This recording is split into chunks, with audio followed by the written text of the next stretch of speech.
O Evangelho segundo Lucas. É um dos relatos mais antigos da vida de Jesus e, na verdade, é a primeira parte de uma coleção de 2 volumes, Lucas e Atos.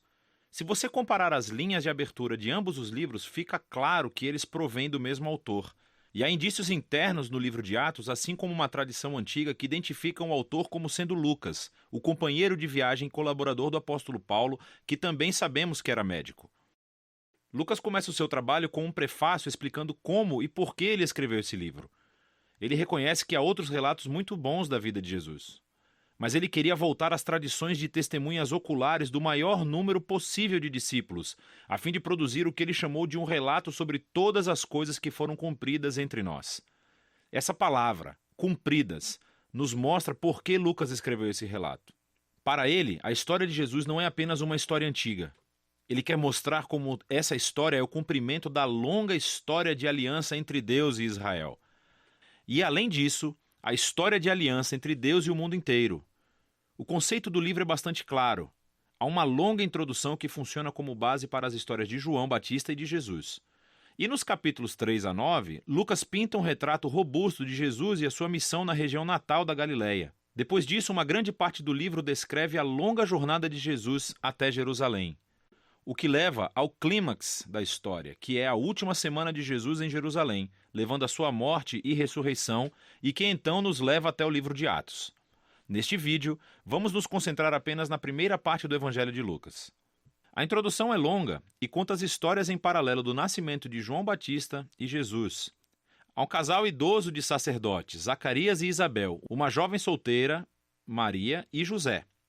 Ambos recebem uma improvável promessa divina de que terão um filho. E ambas as promessas são cumpridas quando João e Jesus nascem. E ambos os pais cantam poemas de celebração. Essas canções de poesia ecoam textos do Antigo Testamento, salmos e profetas, mostrando como essas crianças cumprirão as promessas antigas de Deus. Mas esses poemas também descrevem o papel de cada criança na história que irá se desenvolver. João é o mensageiro profético que foi prometido na Torá e nos profetas, aquele que irá preparar Israel para se encontrar com o seu Deus. E Jesus, ele é o rei messiânico prometido a Davi, que irá trazer o reino de Deus sobre Israel e a bênção de Deus para as nações, exatamente como ele prometeu a Abraão.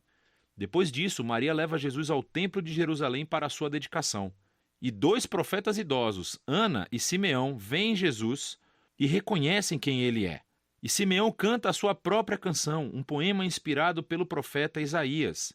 Ele diz que esta criança é a salvação de Deus para Israel e que ele se tornará luz para as nações. Assim, com toda essa antecipação, a história avança para a próxima sessão principal, onde Lucas apresenta Jesus e a sua missão.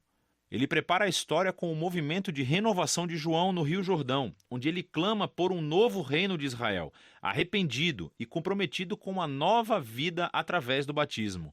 Ele está se preparando para a chegada do reino de Deus. E então Jesus aparece como o líder desse novo Israel, e ele é marcado pelo Espírito e pela voz de Deus que vem do céu. Ele é o Filho amado de Deus. Depois disso, Lucas segue com a genealogia e traça as origens de Jesus, primeiro até Davi, depois até Abraão, e por fim até o início da história de Adão, no livro de Gênesis. Lucas afirma aqui que Jesus é o rei messiânico de Israel, que trará a bênção de Deus não apenas a Israel, a família de Abraão. Ele veio para todos os filhos de Adão, para toda a humanidade. Depois disso, Lucas estrategicamente relata a história de Jesus seguindo rumo à sua cidade natal, Nazaré, onde ele inicia a sua missão pública. Em uma reunião na sinagoga, Jesus se levanta e lê do livro de Isaías dizendo: "O Espírito do Senhor está sobre mim, para pregar boas novas aos pobres e liberdade para os prisioneiros, nova visão para os cegos e libertação aos oprimidos." Agora, assim como os outros evangelhos afirmam, esse Jesus apresentado é o rei messiânico que traz as boas novas do reino de Deus. Mas o que Lucas destaca de uma maneira única são as implicações sociais da missão de Jesus. Então ele traz liberdade, cuja palavra grega é aphesis. Literalmente significa libertação e se refere à antiga prática judaica do ano do jubileu, descrita em Levítico 25. É quando todos os escravos israelitas foram libertados, quando as dívidas das pessoas foram canceladas, quando a terra vendida foi devolvida às famílias. É tudo uma reencenação simbólica da justiça e da misericórdia libertadora de Deus. E então Jesus diz que esta boa nova de libertação é especificamente para os pobres. Agora, no Antigo Testamento, os pobres, ou em hebraico, ani, fazem parte de uma categoria muito mais ampla do que apenas as pessoas com pouco dinheiro. Refere-se também às pessoas de classe social baixa na sua própria cultura, como pessoas com deficiência, assim como mulheres, crianças e idosos. Também pode incluir pessoas forasteiras, como pessoas de outros grupos étnicos ou pessoas cujas más decisões de vida colocaram-nas fora de círculos religiosos aceitáveis. E Jesus diz que o reino de Deus é especialmente uma boa nova para essas pessoas. Então, depois disso, Lucas imediatamente coloca diante de nós um bloco grande de histórias, mostrando-nos como é a boa nova de Jesus para os pobres. Ela envolve a cura de uma mulher doente acamada, ou de um homem que tem uma doença de pele, ou alguém que esteja paralisado.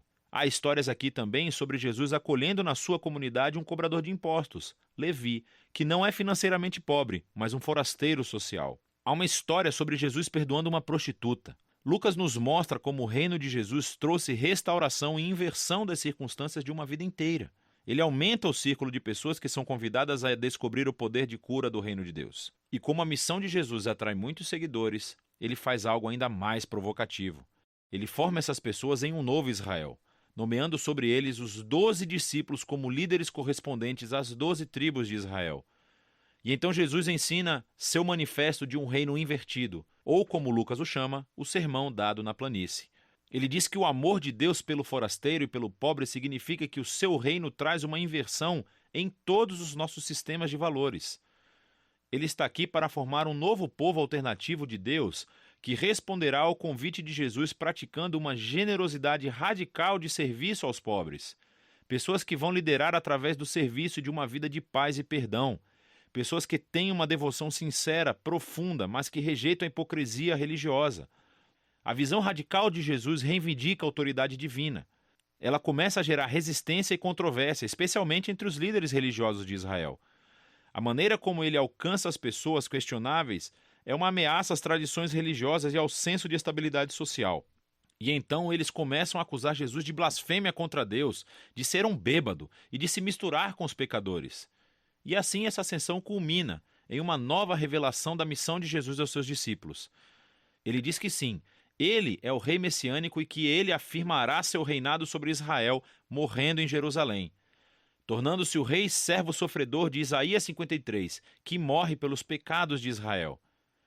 E então essa ideia chocante é explorada na próxima história, quando Jesus sobe a uma montanha com 3 de seus discípulos e de repente é transformado diante deles. Eles estão envolvidos nesta nuvem da presença de Deus que anuncia: este é o meu filho escolhido. E Moisés e Elias também estão lá, os outros 2 profetas que encontraram a presença e a voz de Deus em uma montanha. E Lucas nos diz que eles estão conversando sobre o êxodo de Jesus, que ele estava prestes a cumprir em Jerusalém. Essa palavra grega, êxodo, é uma referência clara à história do êxodo. Lucas retrata Jesus aqui como um novo Moisés, que levará seu recém-formado Israel à liberdade e à libertação da tirania do pecado e do mal em todas as suas formas, pessoal, espiritual e social. E isso nos leva para a segunda metade do livro. Mas, por enquanto, essa é a primeira metade do Evangelho de Lucas.